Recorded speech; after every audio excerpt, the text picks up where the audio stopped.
जगातल्या 148 देशांचा सर्वे केला. हॅपीनेस इंडेक्स म्हणजे सगळ्यात आनंदी देश कुठला, तो कुठला का असे ना, भारताचा त्यामध्ये नंबर 128वा आहे. 148 मध्ये 128 आहे. बरं ठीक आहे, 128 असणं इथपर्यंत ठीक आहे, पण पाकिस्तान आपल्यापेक्षा पुढे आहे. म्हणजे पाकिस्तानचा नंबर 108 आहे आणि भारताचा 128 आहे. म्हणजे ज्या देशामध्ये 300 रुपये पेट्रोल आहे लिटर, डिझेल 300 रुपये आहे, खायला नीट नाही, ब्रेड खात आहेत, राहायला नीट घरं नाही, ते माणसं आपल्यापेक्षा आनंदी आहेत. आणि भारतातले सगळे लोक सगळं असून सुद्धा दुःखी आहेत. हे नेमकं का? आपले स्वभाव असे किरकिरे का झाले? का सगळं असल्यामुळं झाले? आपल्याला सुख मिळतंय पण ते भोगता येत नाही का? म्हणजे आपण गाडी घेतो पण त्यात डिझेल टाकण्याची व्यवस्था आपली नाही का? नेमकं काय होतंय याचा शोध जर आपण घेतला तर आपल्याला थोडंसं जुन्या काळाकडे जावं लागेल. आमचे अनेक जुन्या काळचे माणसं इथं बसलेले आहेत. तरुणांना माहीत नसेल, आता तरुण मला माहीत झाले, कारण मगाशी अनाऊन्समेंट झाली की ज्येष्ठांनी मागे बसावं, त्यामुळे तरुण आपोआप पुढे आले आणि ते संधी सुद्धा होती मी तरुण आहे असं दाखवण्याची, त्यामुळे अनेक जण पुढे बसले. त्यामुळे आपोआप इथं 2 भाग झालेले आहेत. ज्येष्ठांना खुर्च्या दिल्या, तरुण समोर बसलेत, आमच्या महिला आहेत. जुन्या काळी तुम्हाला सांगतो, करमणुकीचे काही साधनं नव्हते. रेडिओ नावाचा एक विषय होता. आमच्या वडिलांनी तर एक मोठा रेडिओ घरात घेऊन ठेवलेला होता, पण बहुतेक गावामध्ये गळ्यामध्ये रेडिओ लाटकून फिरणारे अनेक माणसं होते आणि रेडिओचा आवाज ते खूप मोठा करायचे, कारण त्यांना असं दाखवायला लागायचं की माझ्याकडे रेडिओ आहे. आणि बाकीच्यांनाही आनंद वाटायचा, आवाज मोठा कर, कारण आम्हाला ऐकायला मिळते. गाणे सुश्राव्य होते, ऐकावे असे गाणे होते. किशोर कुमार वगैरे, रफी, बिनाका गीतमाला त्या काळामध्ये होती. म्हणजे गायक पूर्ण वेळ गायचा, संगीतकार आधीमध्ये वाजवायचा. आता संगीतकार पूर्ण वेळ वाजवतो आणि जिथे संधी मिळेल तिथं गायक गाऊन घेतो. असे नवीन गाणे आहेत, समजायला अवघड आहेत ते. तर त्या काळात ते असं छान ऐकावे श्रवणी असे गाणे होते. रेडिओला इतकं महत्व होतं की हुंड्यामध्ये रेडिओ द्यायचे. म्हणजे त्या काळामध्ये नवरदेव सांगायचा, माझ्या लग्नात माझ्या हुंड्यात मला रेडिओ मिळाला. म्हणजे त्यावेळेस लग्न झाल्यानंतर 2 रेडिओ घरामध्ये यायचे.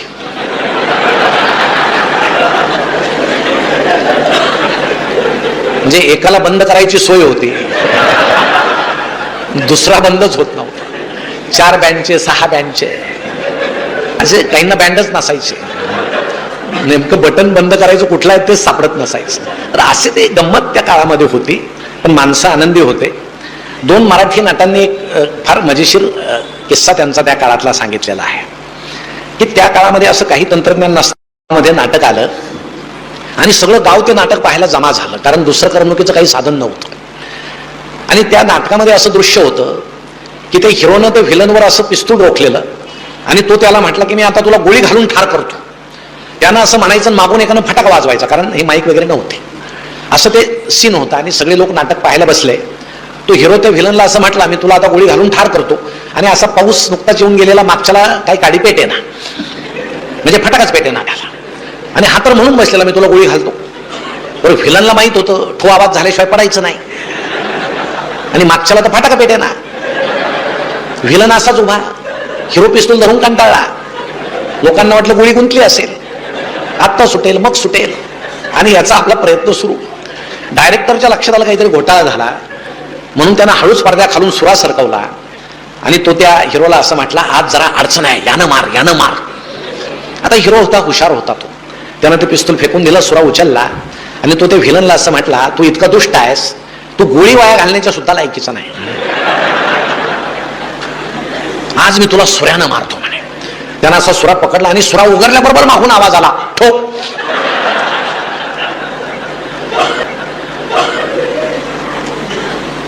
तुम्हाला सांगतो, व्हिलन हसत खाली कोसळला. हिरो हसायला लागला, आलेले सगळे लोक हसायला लागले. पण दुसऱ्या दिवशी पेपरात या चुकीची बातमी कुठे आली नाही. याचं कारण हे होतं, आमचे जुने लोक चुकांमध्ये आनंद शोधायचे, आता आम्ही आनंदामध्ये चुका शोधतो, म्हणून आम्ही अस्वस्थ आहोत. आम्हाला आनंद सुद्धा नीट भोगता येत नाही. आमच्या मुलीला 70% मार्क्स पडले. तिनं घरी येऊन सांगितलं, मम्मी पप्पा मला 70% मार्क्स पडले. अरे वा बाळ, छान झालं. थोड्या वेळ ते म्हणतील, हळूच शेजारी जातील, तुमच्या याला किती येतो? 80 आहेत. अरे वाईट झालं, आमच्यापेक्षा 10% जास्त आहे. म्हणजे दुःखी कसं व्हायचं? स्पर्धेमध्ये काय करायचं आपल्यामध्ये असे अनेक विकार दडलेले असल्यामुळं ही आपल्यामध्ये एक अडचण आहे. जुन्या लोकांमध्ये आणि आपल्यामध्ये हा फरक आहे की काही मनोरंजन नसताना ते लोक आनंदी होते. मग तो जुना टीव्ही आला, तो ब्लॅक अँड व्हाईट टीव्ही तुम्हाला माहित असेल, तो भला मोठा टीव्ही आला, तो टीव्ही पहिल्यांदा पाटलाच्या वाड्यामध्ये आला. कारण जे काही यायचं ते पाटलाच्या वाड्यातच यायचं पूर्वी. म्हणजे आता आरक्षण सुद्धा पाटीलच मागायला लागले. म्हणजे मी काही त्या विरोधातला नाही, पण सांगतो का मागायला लागले तो ते संशोधनाचा विषय आहे. पण मग तो टीव्ही ठेवला, सगळं गाव जमा झालं, टीव्हीला कोणीतरी हार घातला, नारळ फोडला टीव्हीच्या समोर, उदबत्त्या लावल्या, ती चित्र सुरू झालं. अहो गावातल्या लोकांना इतकं आश्चर्य वाटायला लागलं, हे कोण कुठले माणसं हलतायत, एकमेकांना मारतायत, घोड्यावर बसतायत. ते म्हणजे नवीनच तंत्रज्ञान. लोकांना इतकं आश्चर्य वाटायला लागलं, कुठून हे सगळं आलं असेल. आणि मग ज्या घराची परिस्थिती जरा बरी आहे त्या घरामध्ये ते सगळे टीव्ही यायला लागले ब्लॅक अँड व्हाईट. त्या काळामध्ये त्या टीव्हीमध्ये एकच चॅनल होता सह्याद्री नावाचा. आणि शेतकऱ्यांसाठी सुद्धा त्या काळामध्ये एक मालिका असायची, मला वाटतं तिचं नाव आमची माती आमची माणसं. आता जर तोच कार्यक्रम पुन्हा सुरू करायचं ठरलं तर आमची माणसं आणि त्यांची झालेली माती. आता ती कुणी केली हे सांगायला नको, आचारसंहिता आहे नाही, असं ते सुरू करावं लागेल. पण ते कार्यक्रम शेतकऱ्यांसाठी व्हायचे, छान असायचं. त्या निवेदिका यायच्या बातम्या सांगायला. बरं त्या सरकारी निवेदिका होत्या, म्हणजे त्यांना जेवढा पगार तसा चेहरा त्यांचा होता. आणि विशेष म्हणजे ते मेकअप करत नसायच्या, कारण टीव्ही ब्लॅक अँड व्हाईट होता, म्हणजे उपयोगच नव्हता. काही लावलं तरी ते काळं किंवा पांढरच दिसायचं.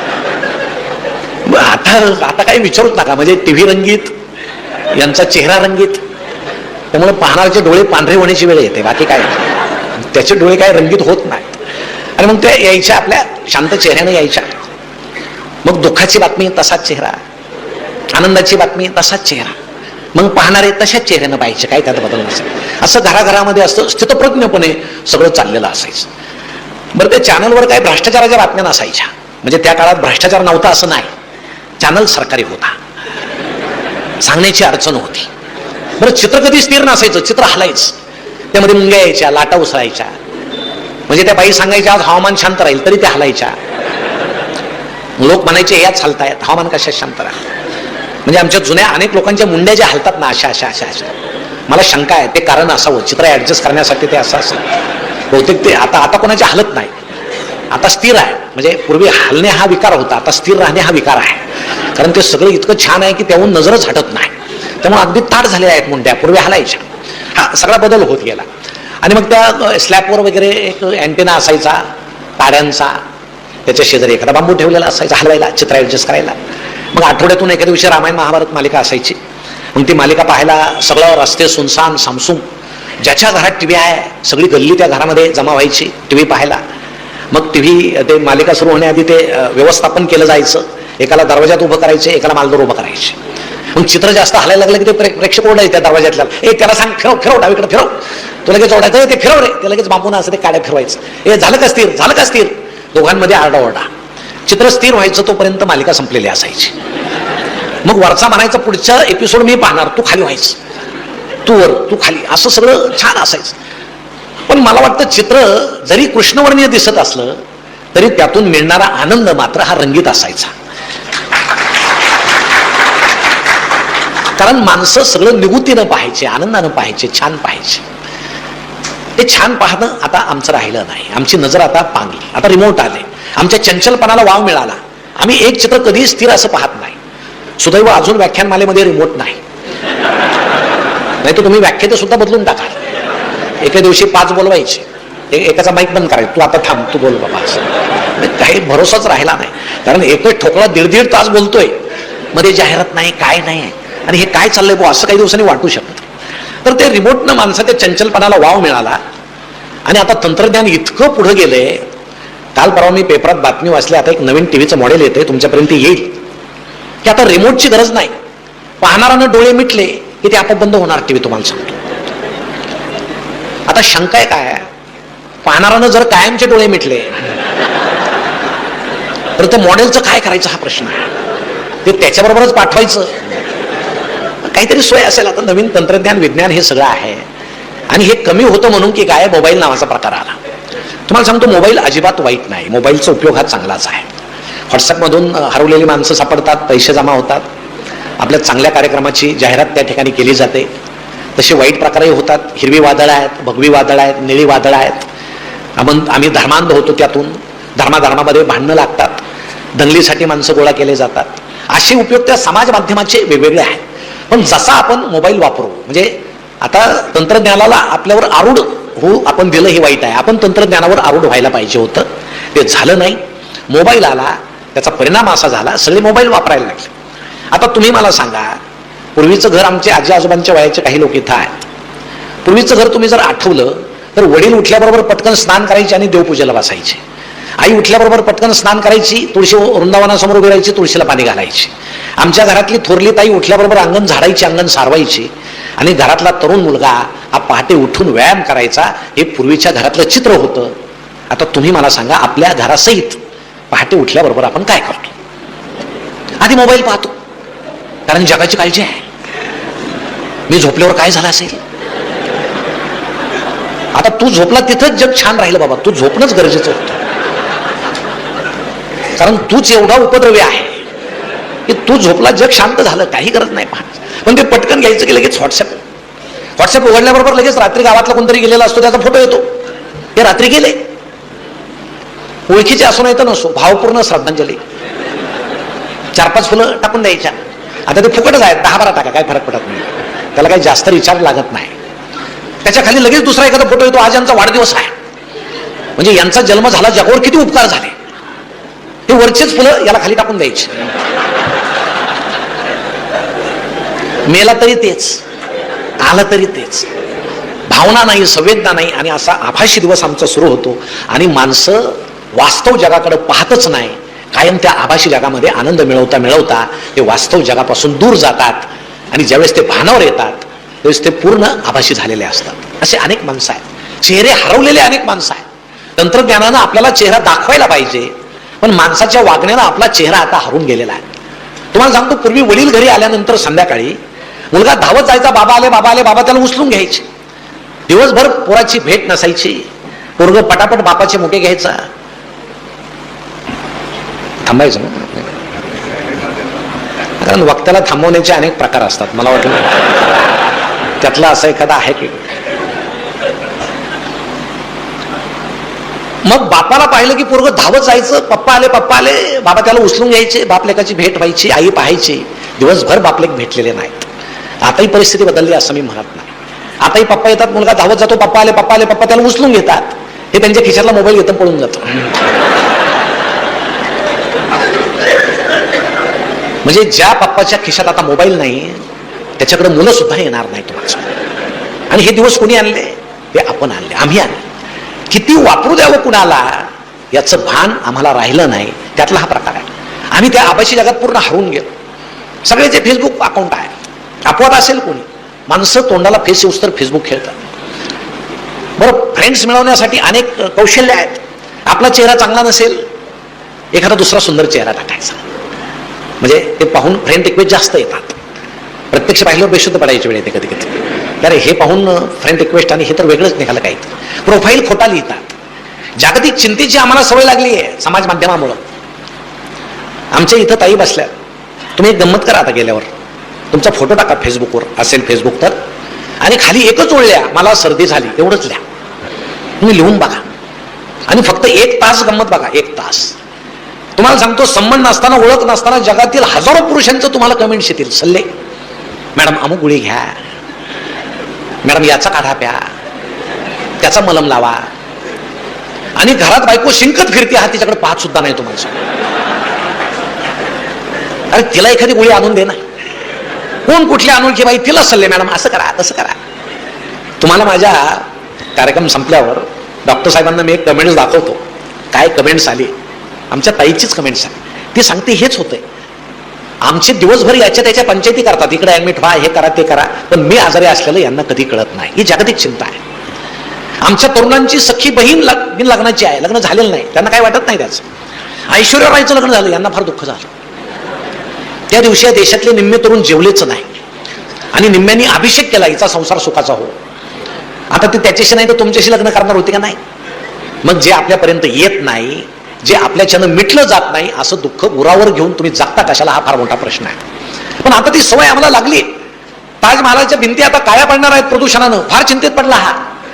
अरे ते पाहून घेतील ना, केजरीवाल आहेत, मोदी साहेब आहेत, पाहून घेतील. तुझ्या घराच्या भिंती काळ्या पडायला लागल्या तिकडे बघ, तिकडं कोण पाहिजे, पण जवळचं पाहिजे. म्हणून आज अनेकांची जी तक्रार आहे, जग सुधरत नाही, जग सुधरत नाही, जग सुधारायला पाहिजे. मित्रांनो, जग स्वच्छ व्हावं असं तुम्हाला जर वाटत असेल तर आधी आपल्या पायाजवळची जमीन आपण स्वच्छ केली पाहिजे, तर जग स्वच्छ होईल. विनाकारण जगाचं काय, समाजाचं काय मोठमोठ्याला गप्पा मारायच्या, त्याला काही अर्थ नसतो, पोकळ असतं. आम्हाला चळवळ करायची, आंदोलनं करायची समाज माध्यमातून.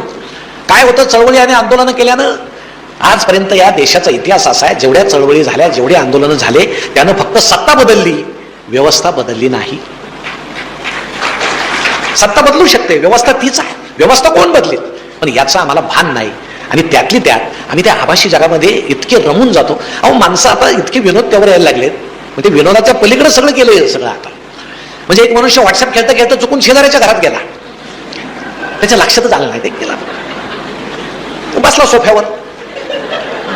आता तिथल्या आमच्या ताई टीव्ही पाहत होत्या, कुठली तरी छान सिरियल सुरू होती, तर त्यांना वाटलं हे आपले आले नेहमीप्रमाणे. नाही, आता तिकडे कशाला पाहायचं, इकडं जर नजर गेली हे चुकलं तर यांचं काय. टीव्हीतलं पात्र जास्त महत्वाचं आहे. हे कुठं जातील, 2 दिवस फिरतील, इथंच येतील. बसले व्हॉट्सअप खेळत बसले. त्या घराचे खरे मालक आले फेसबुक खेळत, आणि ते यांना पाहून दचकले, मोठ्यानं ओरडले, सॉरी मी चुकून तुमच्या घरात आलो. असं सगळं पलीकडे पलीकडे पलीकडे चाललंय. मग आता इंस्टाग्राम आहे, आमच्या तरुण तरुणींचं इंस्टाग्राम आहे. आता इंस्टाग्राम म्हणजे ते पालक नसलेलं वधूवर सूचक मंडळच आहे, पालकांची गरज नाही. ज्या राज्यामध्ये मुलींचा जन्मदर कमी आहे, मुलांचा जास्त आहे, जिथं लग्न होत नाहीत, त्या राज्यातले मुलं आपल्या महाराष्ट्रातल्या मुलींना फ्रेंड रिक्वेस्ट पाठवतात, चुकीचा फोटो टाकतात, चुकीचा प्रोफाईल लिहितात. मी इंजिनियर आहे, मी डॉक्टर आहे, मी प्राध्यापक आहे, मी बागायतदार आहे, मी उद्योगपती आहे. आमच्या मुली ती फ्रेंड रिक्वेस्ट पाहतात, त्यांना वाटतं कर्तृत्ववान तरुण आहे, फसतात. चॅटिंग नावाचा रम्य प्रकार सुरू होतो, आणि मग गुपचूप लग्न करून ती तरुणी आई वडील परवानगी देत नाहीत म्हणून आई वडिलांना न सांगता गुपचूप परराज्यामध्ये पळून जाते. तिथं गेल्यानंतर ती ह्या तरुणाला भेटते, आणि त्या तरुणाला भेटल्यावर ते वास्तव तिच्या लक्षात येतं, हा डॉक्टर, इंजिनियर, प्राध्यापक, उद्योगपती, बागायतदार काही नाही, हा मावाली आहे, हा गुंडा आहे, हा गँगस्टर आहे. तुम्हाला सांगतो, महाराष्ट्रातल्या पोलिसांचा रेकॉर्ड पहा, यावर्षी आपल्या 100च्या वर मुली अशा परराज्यात जाऊन उद्ध्वस्त होऊन परत आलेल्या आहेत, उद्ध्वस्त हो. म्हणून मी माझ्या ताईंना विनंती करतो की आभासी जगातलं काही पाहू नका, सगळं खोटं असतं.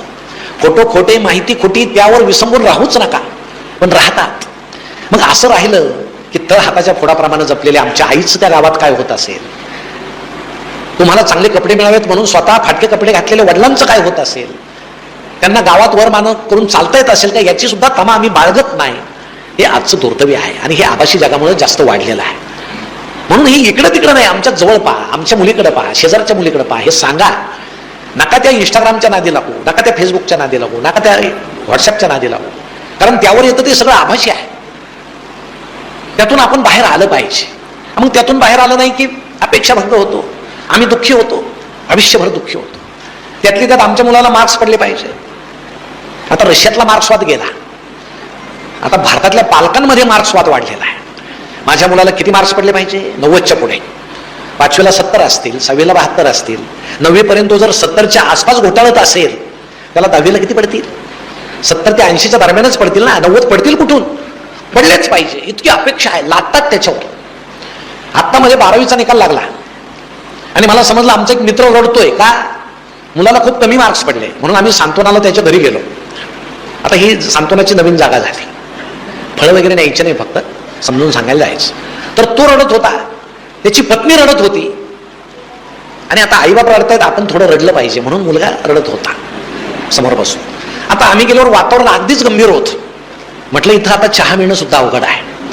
मग मी त्या वडिलांच्या कानात एक वाक्य बोललो, त्यांनी एकदम डोळे पुसले, पत्नीला म्हटले चहा ठेव. चहा वगैरे झाला छान, आम्ही बाहेर निघून आलो. मी काय बोललो त्या वडिलांच्या कानात, एवढंच म्हटलं की बाबा, कधी कधी अनुवंशिकतेचा सुद्धा परिणाम असतो. तुझ्या डोक्यात काय नाही, पोराच्या डोक्यात कुठून. तुझे आणि आईचे दोन्ही मिळून मार्क केले तरी पोरा इतके होत नाहीत. तुम्ही कशाला त्याच्यावर बळजबरी करताय? पैसे आहेत म्हणून त्याला कोट्याला पाठवता का? त्याची इच्छा आहे का जाण्याची? तिथं जाऊन त्यानं काय करावं हे त्याला माहित आहे का? मग आत्महत्या होतात. मुलांना पुन्हा असं वाटतं आई वडिलांनी इतके पैसे घातले, आपण त्यांना कसं तोंड दाखवावं. आत्महत्या होते. मुलाचं मन तुम्ही जाणून घ्या, त्याला कुठल्या काय तुला आवडतं, काय आवडतं तुला. तुम्ही जर 8-15 दिवसातून एकदा मुलांचे दप्तर जर उचकले ना तर तुम्हाला समजेल त्यांना काय आवडतं. काही मुलींच्या वहीवर मेहंदीचे चित्र आहे, रांगोळ्याचं चित्र आहे. काही मुलांच्या वहीवर प्राण्यांचं चित्र आहे. ओळखायचे चित्रकला चांगली, याला ब्रश आणून द्या. काही मुलांच्या दप्तरामध्ये चेंडू सापडेल, अरे याला खेळायची आवड आहे. काही मुलांच्या दप्तरामध्ये स्क्रू ड्रायव्हर सापडतो, चाकू सापडतो. तुम्ही तातडीनं शिक्षकांकडे जा आणि विचारा याच्या संगतीमध्ये कोण आहे.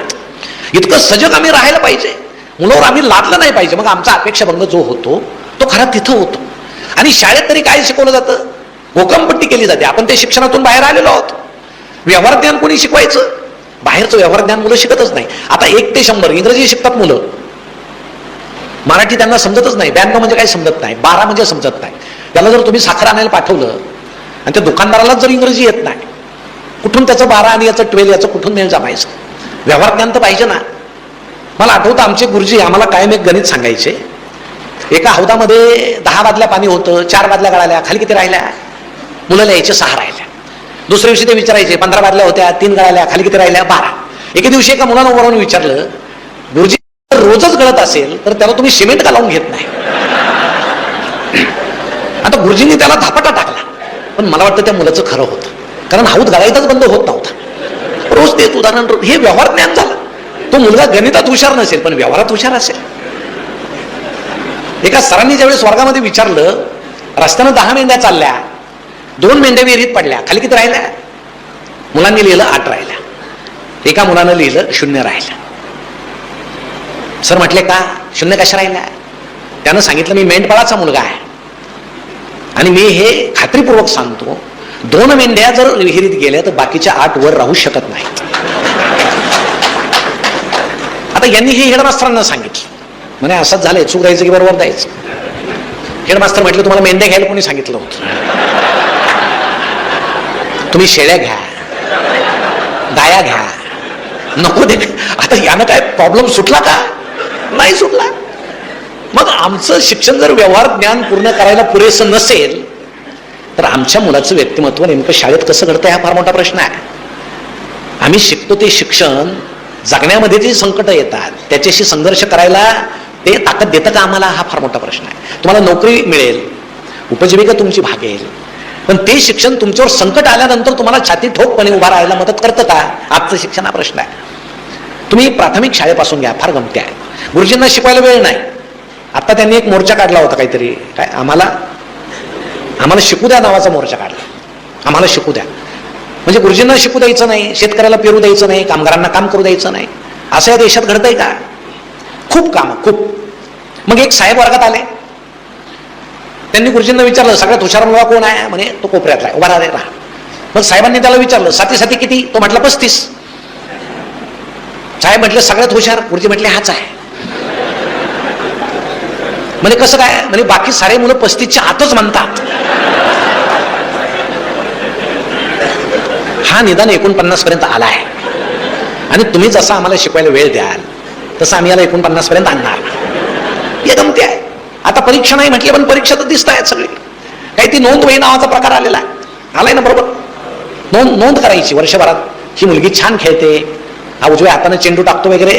आणि प्रशासनाने एक सांगितलंय शक्यतो नकारात्मक नोंद करायची नाही, मुलांच्या बालमनावर परिणाम होतो. आणि एकदा गंमत झाली की एका मुलानं वर्गामध्ये दुसऱ्याची कंपास पेटी चोरली. आता गुरुजींना वाटलं याची नोंद काय करावी, हा चोर होणार आहे असं तर लिहिता येणार नाही. हेडमास्टरांनी त्यांनी विचारलं असं झालं काय केलं पाहिजे.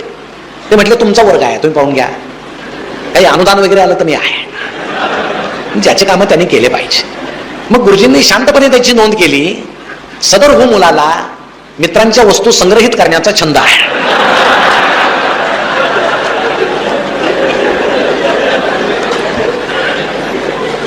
आता हीच वही जर 8वीच्या मॅडमकडे गेली आणि त्यांनी जर वाचला, अरे वा याच्या छंदाला प्रोत्साहन दिलं पाहिजे, त्यांची पर्स सुद्धा तुम्हाला सांगतो जागेवर राहणार, अशी परिस्थिती आहे. असं ते शिक्षण आहे. कोण कोणाला फसवते तेच समजत नाही. हाच मुलगा माध्यमिकला जातो, माध्यमिक संस्कार होण्याचं वय आहे. तिथं जर सरांनी, नागरिक शास्त्राच्या सरांनी जर विचारलं राष्ट्रपती राजवट कधी लागते आणि हा जर म्हटला रात्री लागते आणि पहाटे उठते तर काय करायचं. आता चूक द्यायचं की बरोबर द्यायचं. आता बरोबर द्यावं, चूक द्यावं तर तो म्हणेल सर टीव्ही पाहता की नाही, इकडे गंमत सुरू आहे सगळी. आता ते खरं आहे, आमच्या मॅडम किंवा सर शिकवतात मुलांना की 18 पूर्ण झालं की मतदानाचा हक्क प्राप्त होतो. मग मुलगा घरी जातो, मतदानाचा दिवस उजाडतो, त्याचं लक्ष असतं आईकडे वडिलांकडे. आता आई जाऊन येते मतदानाला, वडील काही जात नाहीत, 5 वाजले तरी जात नाहीत. मग याला शंका येते, यांना 18 पूर्ण व्हायला काही मिनिटं बाकी आहेत का? आता खरं मतदान कधी सुरू होतं? 5 नंतर. हातामध्ये काहीतरी प्रलोभन दिलं जातं, फुकटची गाडी येते. ज्यांच्या दारामध्ये 4-4 गाड्या उभ्या आहेत ते दुसऱ्याच्या गाडीत मतदानाला जातात. याच्या इतकं लोकशाहीचं दुर्दैव काही नाही. त्यापेक्षा जाऊ नका. असं जायचं असेल तर जाऊ नका, स्वाभिमानानं जा. एखाद्या सरपंचानं जर एखाद्या ग्रामस्थाला जर 100 रुपये दिले निवडणुकीमध्ये आणि नंतर तो ग्रामस्थ जर सरपंचांना म्हटलं आमच्या गल्लीमध्ये दिवा नाही, ते म्हणतील तुला त्यावेळेस दिले होते ना 100, त्यातलं 20 रुपयाचा घ्यायचा ना बल्ब. हे जे सगळं आम्ही विकलो जातो हे फार वाईट आहे. वाईट, हे लोकशाहीचं वाईट लक्षण आहे. आणि शाळेत नेमकं काय शिकवलं जातं हे शाळेपासून रुजलं पाहिजे. महात्मा गांधी शिकवतात, लोकमान्य टिळक शिकवतात, शिकवले पाहिजे. सावरकर शिकवा, वल्लभभाई पटेल शिकवा. अण्णा हजारे का शिकवले जात नाहीत? ते जिवंत आहेत म्हणून. आमच्याकडे गेल्यानंतर माणूस थोर होतो का? शिक्षकांनी त्याची माहिती द्या ना. हे काय वास्तव आम्ही शिक्षणात का शिकवत नाही? मग हेच पोरं असे माध्यमिक मधून हळूहळू ते महाविद्यालयात येतात. आता इथं तर उच्च शिक्षणामध्ये उच्च कोटीची लबाडी सुरू आहे. म्हणजे मुलगा ऍडमिशन घेतो, सरांना सांगतो मी येणार नाही, मी कोचिंगला जाणार. आता सरही सांगतात जा बाबा, कारण विद्यार्थीच जर आला नाही तर तेवढा पट होणार नाही, सरांचं पद राहणार नाही. म्हणजे गंमत पहा, पूर्वी शिक्षकांच्या हाती विद्यार्थ्यांचं भवितव्य होतं, आता विद्यार्थ्याच्या हाती यांचं भवितव्य आहे. तुम्हाला ठेवायचं की नाही आमच्या हातात आहे, नाही तर तुमचं पदच उडून जाईल. पट कमी झाले की पद उडा. सरही म्हणतात ठीक आहे. मग हा मुलगा शिकतो, काय शिकतो त्या उच्च महाविद्यालयात? आपण पाहत नाही का? वाचनाची त्याला आवड आहे का? परीक्षेच्या त्या ज्यांच्याला तो गुंतलाय का? गुणाला तो किती महत्व देतोय? बरं, आजची मुलं काय माठे आहेत असं मी म्हणत नाही, स्मार्ट आहे. आजची पिढी स्मार्ट आहे. एक मुलगा एका सरांच्या तासाला बसत नव्हता, सरांचं लक्ष होतं त्याच्याकडं. तो एका तासाला बसला मित्रांच्या नादानं, म्हणे याचा पेपर समोर आल्यावर पाहू, परीक्षेला येतो की नाही कोणास ठाऊक. पण तो परीक्षेला आला, 60 मार्काचा पेपर पहिल्या टर्मचा तपासला सरांनी. अहो त्याला 60 पैकी 59 मार्क्स पडले. सरांनी त्याला बोलून घेतलं, म्हणे बाळ तुझा 1 मार्क कुठे गेला? तो म्हटला सर मी चुकून तुमच्या एका तासाला बसलो होतो, तेवढाच 1 मार्क गेला म्हणे. आता हे असं कोणी तरुण मुलं असले तर तुम्ही असं करू नका, तुम्हाला एकच पडेल. कारण त्याच्यासाठी तेवढी बुद्धिमत्ता, कल्पकता, प्रतिभा, प्रज्ञा सगळं पाहिजे. असा एखादा मुलगा असतो. आहेत मुलं प्रतिभावान, पण ही पिढी नेमकी. बरं, आता मार्क्स पडले, समजा 55% पडले. मी डॉक्टर शार्दुलांना मागाशी विचारलं की तुम्ही किती साली वैद्यकीय पदवी घेतली? त्यांनी काहीतरी 92-93 सांगितलं. आणि त्यावेळेस सरकारी कॉलेजेस फार कमी होते. त्यांचं मेरिट मी विचारलं तर ते मेरिटनं जॉईन झाले होते. आता मेरिटची गरज आहे का? अजिबात नाही. आता 55% पुरेसे झाले. म्हणजे 55% पडले की 55 लाखाची बॅग घ्यायची, 55%चं पोरगं घ्यायचं, कॉलेजमध्ये जायचं, बॅग सहित पोरगं ठेवून घेतात.